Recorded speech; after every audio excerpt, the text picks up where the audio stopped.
মনোবীক্ষণ polyclinic, চিকিৎসার জগতে এক দশক। এখন এখানে সব বিষয়ে ডাক্তারবাবু একসাথে তলায়। ফোন করুন 7477999515 এই নম্বরে। ভোট গণনার বাকি হাতে গোনা কটা দিন, তার আগে কংগ্রেস কর্মীদের ওপর মিথ্যা মামলা দেওয়ার অভিযোগ তুললেন বহরমপুরের বিদায়ী সাংসদ প্রদেশ কংগ্রেসের সভাপতি অধীর রঞ্জন চৌধুরী। অধীরের দাবি, বহরমপুর লোকসভা ভোটের আগে ফাঁসানোর চেষ্টা হচ্ছে কর্মীদের।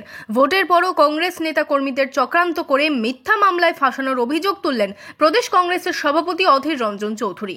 বহরমপুর পৌরসভার বিরোধী দলনেতা কংগ্রেস নেতা হিরু হালদারকে মিথ্যা মামলায় ফাঁসানোর চক্রান্ত করা হচ্ছে বলে অভিযোগ তুললেন তিনি।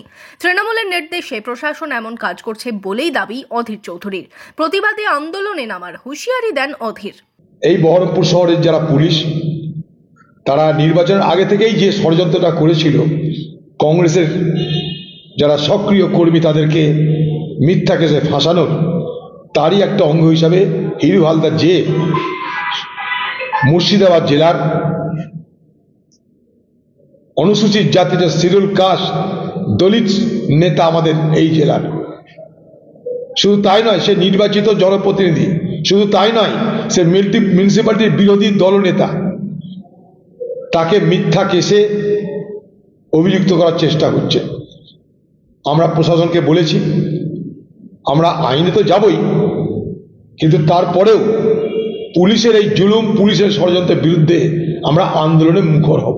তৃণমূল আর পুলিশ, জেনে রাখো তোমাদের, আমরা আর কেউ ভয় পাই না। মুর্শিদাবাদের লোক, মুর্শিদাবাদের কংগ্রেস তোমাদেরকে ভয় পায় না। হিরু হালদারের অভিযোগ, এর আগে একাধিক মিথ্যা মামলা দিয়ে জেল খাটানো হয়েছে। আমরা অধীর চৌধুরীর নেতৃত্বে কংগ্রেস করি,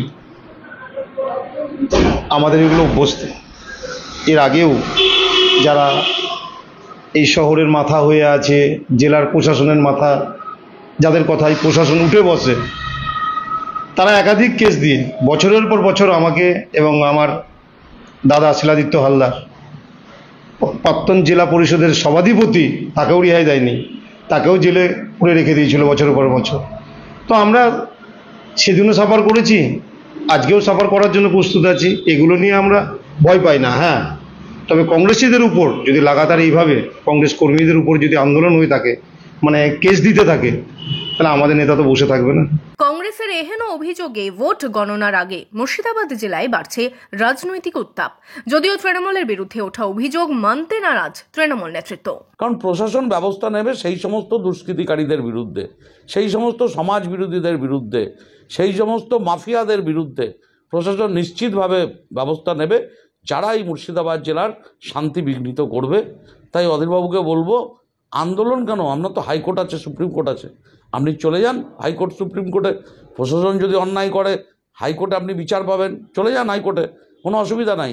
কিন্তু আপনি যেসব মহাপুরুষদের জন্য আন্দোলনের কথা বলছেন, হ্যাঁ, তাদের ইতিহাসটা আমি সবাইকে জানার জন্য বলবো।